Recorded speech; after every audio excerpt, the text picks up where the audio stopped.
والله العظيم اول ما الفيديو جالي حالا الثانيه دي انا نزلت ووقفت عربيتي في نص الطريق عشان ان انا الحق الراجل ده. يا جماعه الفيديو ده جاي لي استغاثه من بلدي نافارو، وبلدي عشان عارفين ان احنا صوتنا ما شاء الله واصل.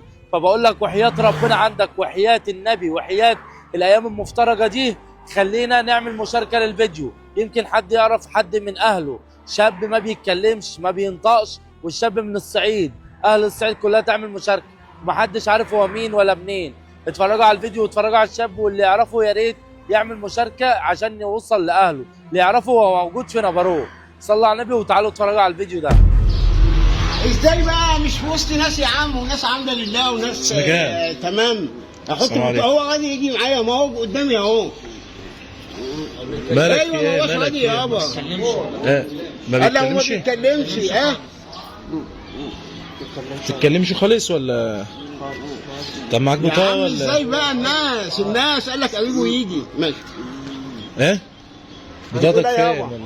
ولا؟ وري كده. تعالى يا عم انت مع ناس تمام والناس كويسه. محمد فضل كريم يا عم محمد مفكرين ان انت ما محمود. انتش. ورخصته ايه؟ رخصه هو كارنيه الجيش، هو بيتكلم بس مش راضي يتكلم. طب انت في حاجه مزعلاك ولا حاجه؟ صور ابنه. ده صور ابنه يا جماعه. الكاميرا تبقى موضحه ولا لا؟ هي الصوره مش واضحه اصلا. طب انت اسمك ايه؟ اسمك ايه؟ خد إيه؟ كلم الراجل اللي معاه اهو. اسمك ايه؟ طب انت في حاجه مزعلاك؟ عاوز ورقه وقلم تكتب؟ بتعرف تكتب؟ يا عم جاي يا عم. طب هات ورقه وقلم كده، هات ورقه وقلم كده عشان نشوف. ورقه وقلم ونكتب.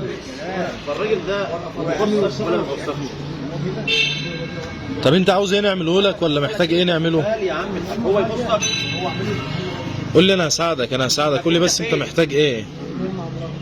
ماشي، المساعده من ربنا، بس قول لي انت محتاج ايه واحنا نعمله. اكتب كده انت. انت ودبت مين؟ طيب ما خلاص احنا عرفنا اسمك، انت كده بتكتب اسمك صح؟ ايه المشكله؟ انت محتاج ايه بقى؟ طيب انت منين؟ انت اكتب كده، انت منين؟ منين؟ اكتب اللي استنى عاوز. اولاد دار السلام. دار السلام القاهره. انت من القاهره؟ سوهاج. ازاي بقى اخده غصب عن الناس يا عم؟ ما تيجي يا عم، هو في ايه؟ يا محمود المشكله قريبه بنيجي نكلمه ويقول لك ارميه عند الجامع لما يفوق يجي لي. ما هوش عايز يجي ياخده، يعني قريبه اصلا بيجي نكلمه يقول لك ده ابن كذا وبيرميه، يقول لك ارميه مش عايزه، ولو جالي الشغل هضربه. طب يابا هو بيكلمه واحنا بنكلمه في التليفون هو مش عايز يجي. احنا بنكلمه في التليفون مش عايز يجي. بقول له خده غصب عن الناس. بصوا يا جماعه، يا ريت كلنا يعني نشوف الفيديو ده. انا بعته لاخويا اسامه الحداد، ويا ريت يا اسامه يعني ترفع الفيديو دوت وتشوف الحاله ديت. الاخ دوت ما احناش عارفين بلده ايه، بس هي البطاقه بتاعته موجوده معانا. يا ريت يا جماعه يعني اللي يشوفه يا ريت يتراب بحالته كده، ويكون يعني لو اهله شافوه يا ريت تتعاطفوا معاه، وعشان نقدر نروحه بيته او نروحه بلده او نقدر نساعده باي حاجه. طب انت محتاج حاجه نعملها لك؟ اتكلمني كده، انت محتاج حاجه نعملها لك؟ محتاج اي حاجه؟ لو محتاج حاجه احنا هنقدر نعملها لك ان شاء الله. محتاج حاجه نعملها؟ طب انت محتاج حاجه؟ الراجل ده مضيك على حاجه؟ شركه ده مضيك اللي احنا بنكلمه ده مضيك على حاجه ولا بيهددك بحاجه؟ هو بيشاور عليه. التاني مضيك على حاجه؟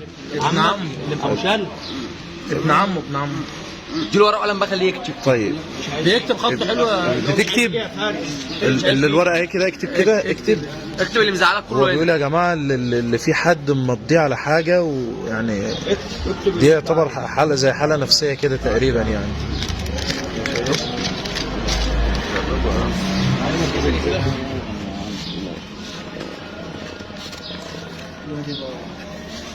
لا اكتب ماشي. اكتب عربي لو تعرف تكتب عربي. نو انجلش.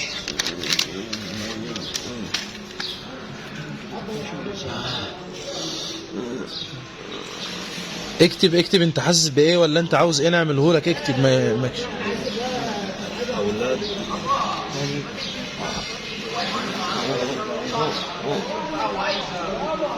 اولاد خالي ماشي. اولاد خالك ماشي. اكتب هنا.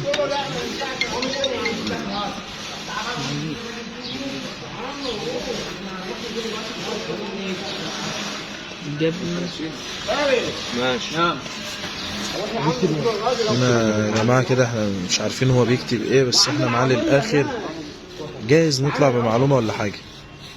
يمضيني ماشي. يمضيني على ايه بقى؟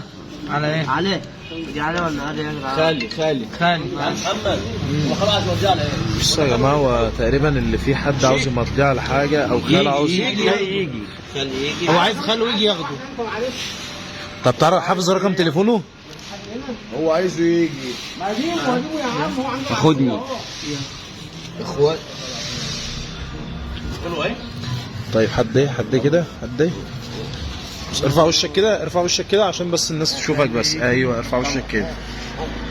طيب انت محتاج حاجه ولا عاوز حاجه نعملها لك؟ طب يا جماعه الكل يتفاعل كده مع الفيديو ده اهو. يعني جزاكم الله كل خير، ونشوف نقدر نساعده، واللي يقدر يساعده باي حاجه يبقى جزاكم الله كل خير. خالي يجي